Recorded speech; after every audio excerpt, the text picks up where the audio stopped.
Hey guys, what's up? Welcome back to r/Revenge Stories, where we will read revenge stories from a few different subreddits. If you are new to my channel, please don't forget to subscribe to join our awesome community, and without any further ado, let's dive right into the stories. And the first revenge story starts like this. I was waiting tables in an Italian restaurant that was originally opened by a man and his wife, but after their divorce, the restaurant was bought by their daughter. She was an okay boss, not fantastic but not terrible. Her father, who had opened the restaurant, still worked as a cook and was a piece of work. He called the waitresses cows behind their backs and made a bunch of off-color comments while flirting with his favorite older ladies. He would scream at the younger women, bully cooks on the line, and there was a story about a mishap with some fryer oil and a fry cook a few years back. He didn't give me a lot of trouble because I was usually on my game. I had the times down for how long most of the food took and adjusted for the load of the kitchen, so I was always present in the window when it was ready to go out.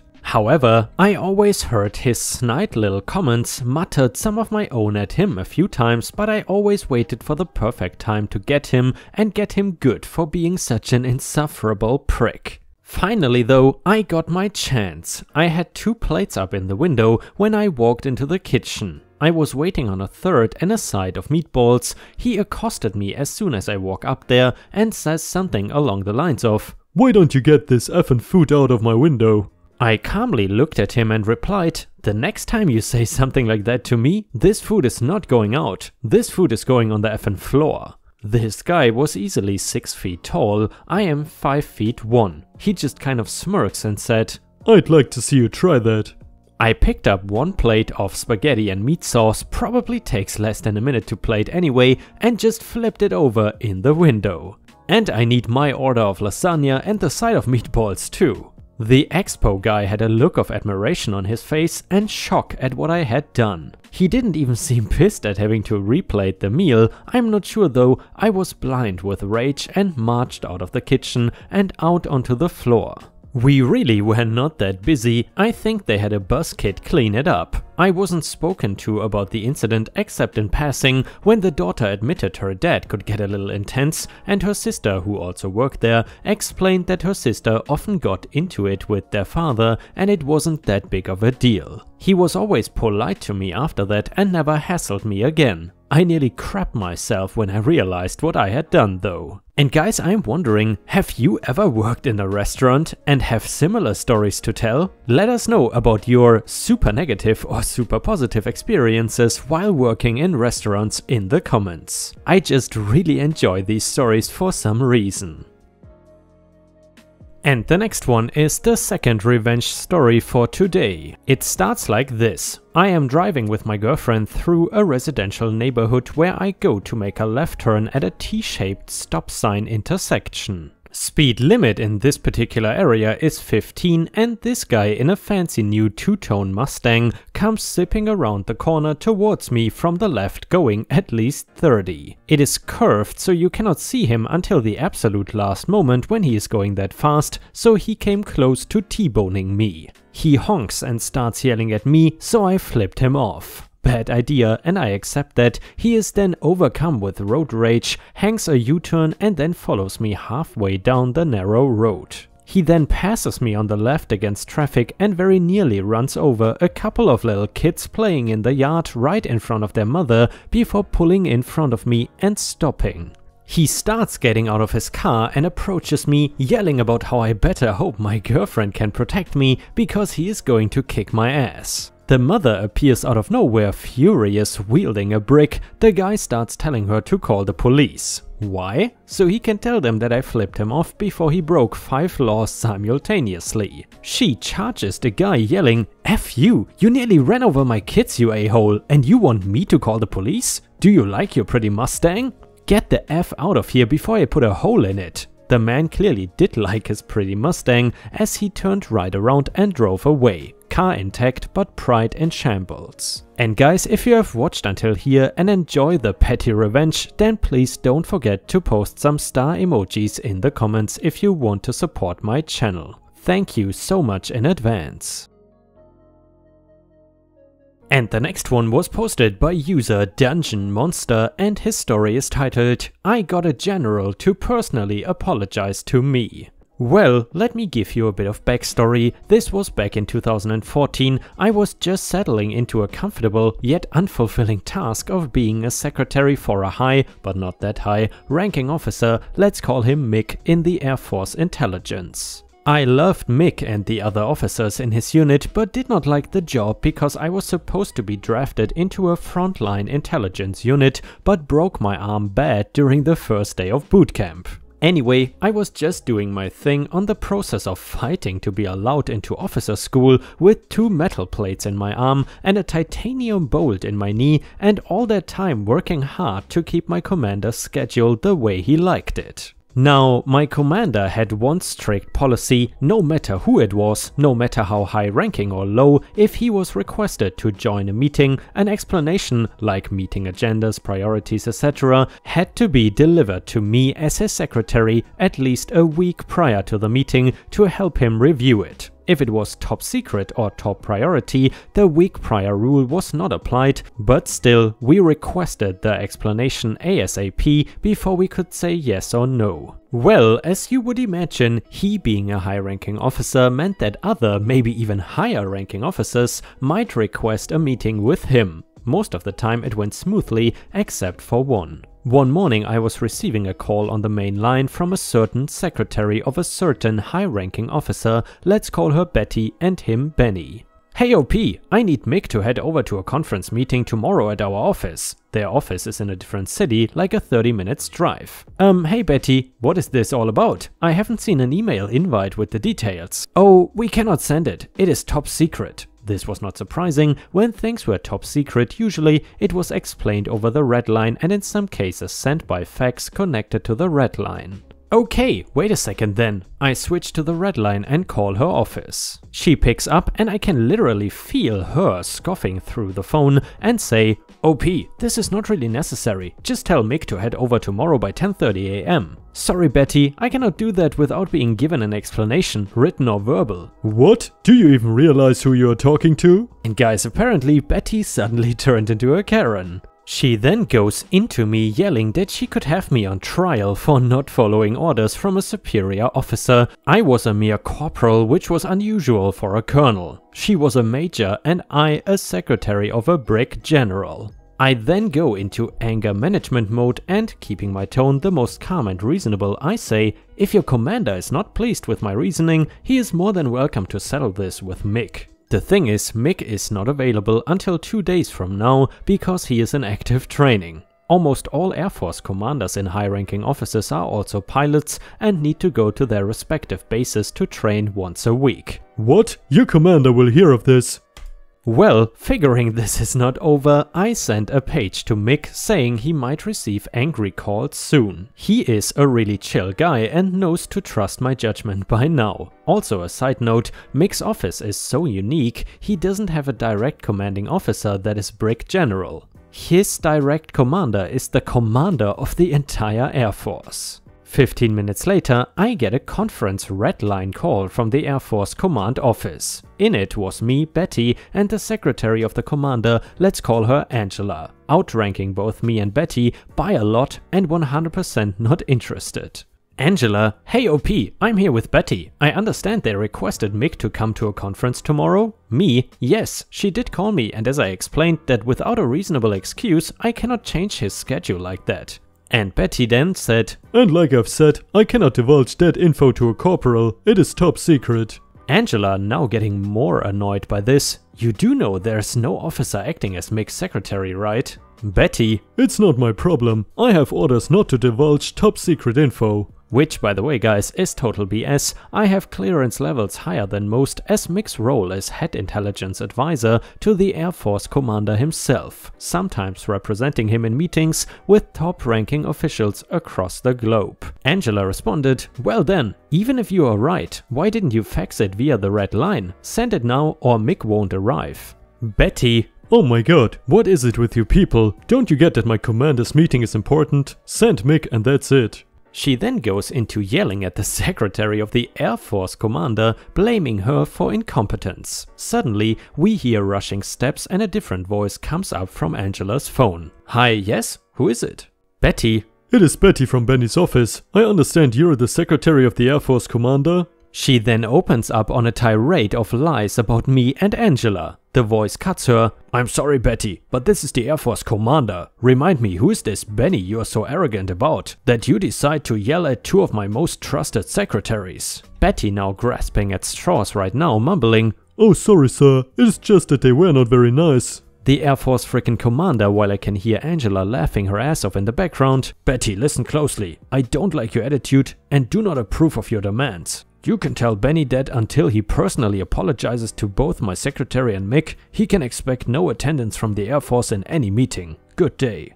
1 hour later, I receive a knock on my office door. Here enters Benny, a brick general, asking for me, apologizes for his secretary's behavior, and asks if there's a way to get Mick in his meeting. I stammer out that I will check with Angela. We eventually sent a low-ranking officer that told us the things spoken in the meeting were not top secret and had nothing to do with the Air Force. He just came, ate some pastries, drank some coffee, and left.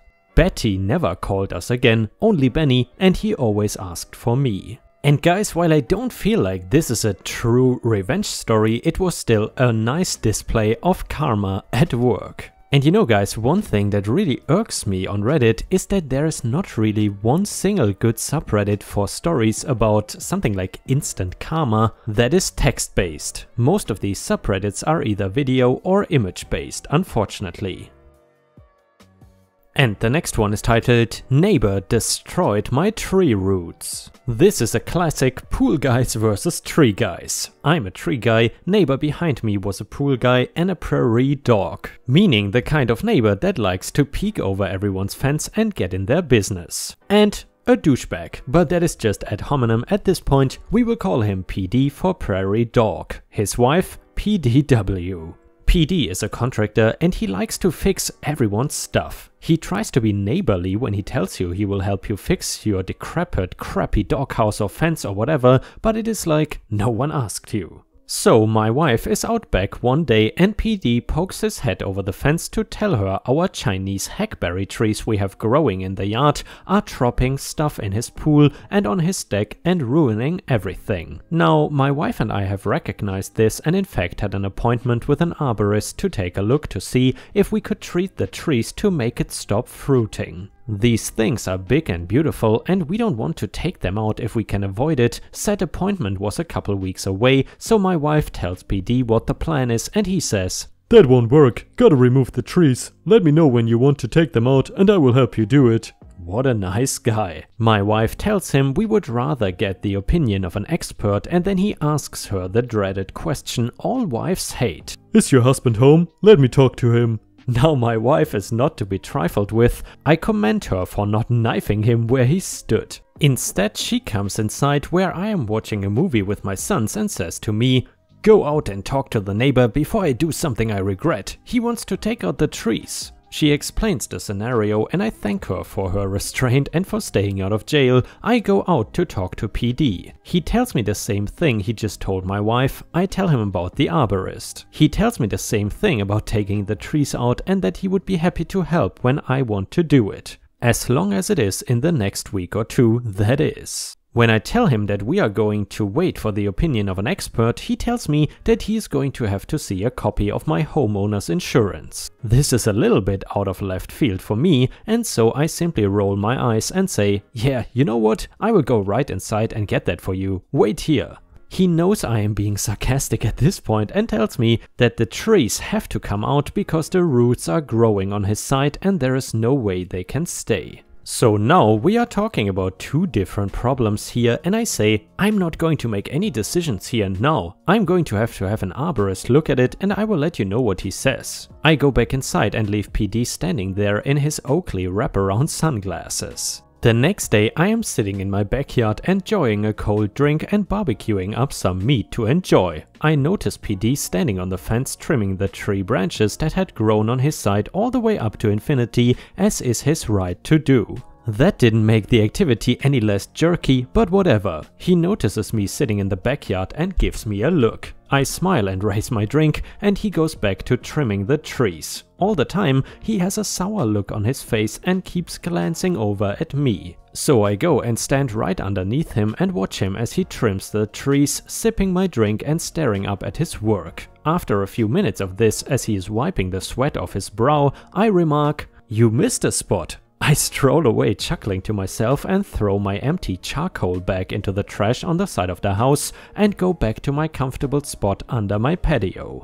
A few minutes later, Prairie Dog wife PDW sticks her head up over the top of the fence and barks, "Do you think this is funny?" To which I replied up at PD, still standing on the fence, "You told on me to your wife? Smooth move." At this point, PDW gets pretty livid and starts going on a tirade about how we have ruined the concrete with the droppings from the trees. I reply that I have concrete as well and that the stains come up pretty easily with some powder, detergent, and that's got to be a lot less effort than chopping down a tree. I felt no further obligation to explain about any arborist or any other professional. They both go back inside after a while and I have a nice barbecue in the backyard, now dreaming up all kinds of fun ways that I can really rub it in to these people. I'm thinking of subscribing them to the Arbor Day Foundation, Greenpeace, and maybe hanging a sign in the branches pointed at their house that says, "Stop bullying this tree." You know, harmless fun. But the gloves came off when I received a text the next day from my wife as she got home from work and I was still at the office. It was a picture of the roots of my tree completely severed and cut away from the fence. My wife had a few choice words to say about it. So I came home and I called my local police department. Now I live in a decent sized city, but the city services are all kind of like Mayberry, where everyone knows each other and still gives you that small town feel. I like that. So when I called up, the dispatcher on the non-emergency line offered to let me speak to an officer right away. When I tell this officer the story, he asks me, "Wait a minute, so this guy sets boots on your property and cut the roots to your tree?" I say yes and ask him what he would do if he caught somebody in his backyard with a reciprocating saw in his hand. The officer tells me he'd better not advise me on this. I chuckle and tell the officer, "Message received." And he asks me for the PD's phone number so he can call him up and ask him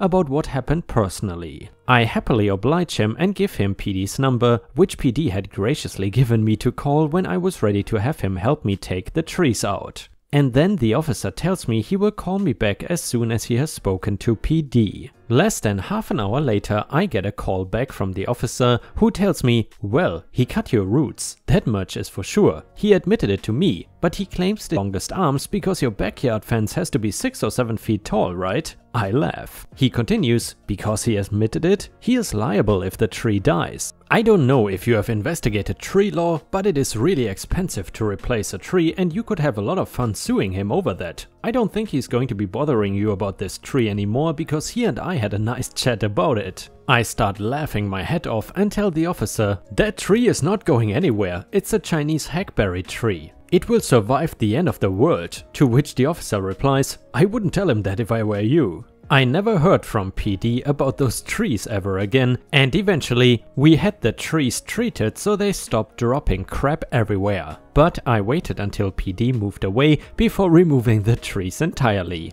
The root system was getting a bit out of control and they started affecting the next door neighbors that I actually like. I wouldn't want to cause them any damage, they are nice people after all. I should have called my former neighbor to help me. "Hey Prairie Dog, I'm ready to take the trees out, can you help?"